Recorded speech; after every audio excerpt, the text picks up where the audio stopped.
साथियों, जन धन योजना के तहत पूरे देश में 45 करोड़ बैंक खाते खोले गए, जिसमें से 1 करोड़ से ज्यादा जनधन बैंक खाते तेलंगाना में खुले हैं। इन जनधन खातों में 55% से अधिक खाते महिलाओं के हैं। इसी तरह जो मुद्रा लोन दिए गए हैं, उसमें से 2/3 से अधिक लोन महिलाओं को दिए गए हैं। स्टैंड अप इंडिया के तहत दिए गए लोन में से 80% से अधिक महिलाओं को दिया गया है। यहां तक कि रेहड़ी, ठेले, पटरी वाले देश के लाखों साथियों को भी केंद्र सरकार ने बैंकों से जोड़ा है। पीएम स्वनिधि योजना के तहत तेलंगाना में के भी हजारों साथियों को मदद मिली है। भाइयों और बहनों, तेलंगाना भारत में रिसर्च और इनोवेशन का भी एक बड़ा केंद्र है। कोरोना काल में वैक्सीन को लेकर, दूसरे साजो सामान को लेकर जो काम यहां हुआ है, उसने पूरी दुनिया में करोड़ों जीवन बचाने में मदद की है। बीते 8 वर्षों से केंद्र सरकार इस इकोसिस्टम को सशक्त करने के लिए बड़े स्तर पर प्रयास कर रही है। हैदराबाद में आधुनिक साइंस सिटी बनाने के लिए भी भाजपा सरकार गंभीर प्रयास कर रही है। कुछ समय पहले national animal resource facility for biomedical research जैसा आधुनिक रिसर्च सेंटर हैदराबाद में तैयार हो चुका है। साथियों, भाजपा सरकार सिर्फ टेक्नोलॉजी और इनोवेशन के प्रोजेक्ट ही नहीं बना रही, बल्कि गरीब और ग्रामीण परिवारों के बेटे बेटियों के प्रतिभा को भी प्रोत्साहन दे रही है। नई राष्ट्रीय शिक्षा नीति में हमने स्थानीय भाषा में पढ़ाई को प्राथमिकता दी है। अब आप ही बताइए, जब तेलुगु में टेक्नोलॉजी और मेडिकल की पढ़ाई होगी, तो तेलंगाना के गांवों की गरीब परिवार के माताओं के सपने सच होकर के रहेंगे कि नहीं रहेंगे।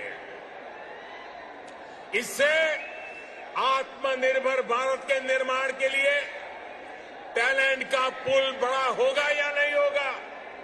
भाइयों और बहनों, आत्मनिर्भर भारत अभियान को रामागुंडम खाद कारखाना भी सशक्त कर रहा है। आप सभी ये जानते हैं कि बीते दशकों में देश के जो अनेक खाद कारखाने बंद हुए थे, उनमें से ये भी एक था। 2015 में हमने इसको फिर से चालू करने के लिए काम शुरू किया। लगभग 6,500 करोड़ रुपए का निवेश किया। अब यहां फर्टिलाइजर का उत्पादन शुरू हो चुका है। बहुत जल्द इसको भी राष्ट्र के लिए समर्पित कर दिया जाएगा। ये तेलंगाना के किसानों के लिए, भारत के किसानों के लिए कितनी बड़ी सुविधा है, इसका आप अंदाज लगा सकते हैं। इससे खाद पर हमारी विदेशी निर्भरता कम हो जाएगी। भाइयों और बहनों, हमारा निरंतर प्रयास है कि तेलंगाना के किसानों का जीवन आसान हो, उनको अपनी उपज का अधिक से अधिक लाभ मिले। तेलंगाना में पानी से जुड़े लगभग 35,000 करोड़ रुपए से अधिक के 5 बड़े प्रोजेक्ट पर केंद्र सरकार काम कर रही है। बीते 6 सालों में केंद्र सरकार ने तेलंगाना के धान किसानों से लगभग 1 लाख करोड़ रुपए का धान खरीदा है। धान किसानों को लागत का 1.5 गुना पैसा भी दिया है। इस बार भी धान की एमएसपी में 80 रुपये की वृद्धि कर उसे 2,000 रुपये प्रति क्विंटल से ज्यादा कर दिया गया है। भाइयों और बहनों, खेती हो या उद्योग, हर सेक्टर के विकास के लिए आधुनिक इंफ्रास्ट्रक्चर बहुत आवश्यक है।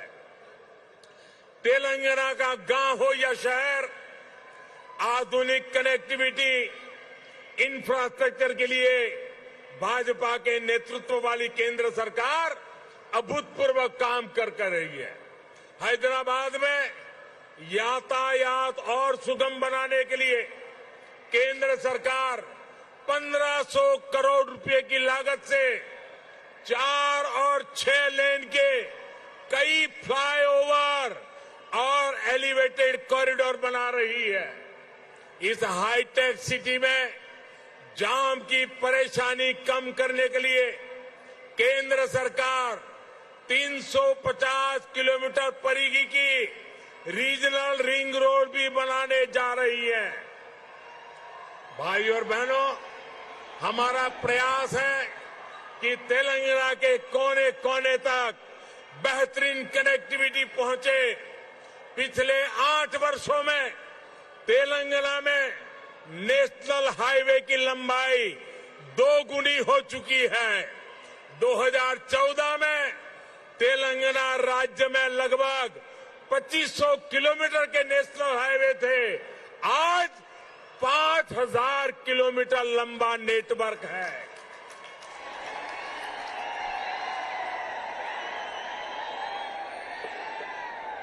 शहर ही नहीं, गांवों को भी नेशनल हाईवे से जोड़ते हुए 2700 किलोमीटर से अधिक की सड़कें बनाई जा चुकी हैं।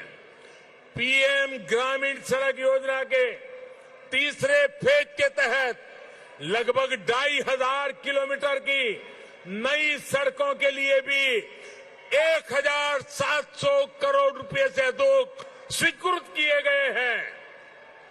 इसी प्रकार रेलवे में भी बीते 8 वर्षों में तेलंगाना के लिए 31,000 करोड़ रुपए से अधिक के प्रोजेक्ट स्वीकृत किए गए हैं।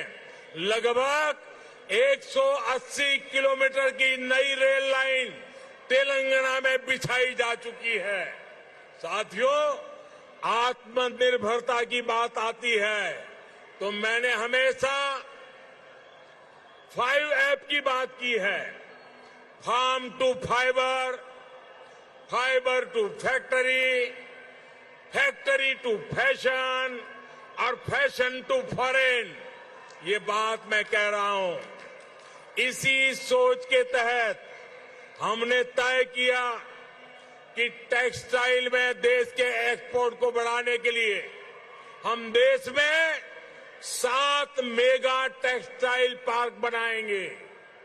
टेक्सटाइल पार्क जब लगता है तो किसान को भी फायदा होता है, मजदूर को भी काम मिलता है, व्यापार कारोबार भी फलता फूलता है।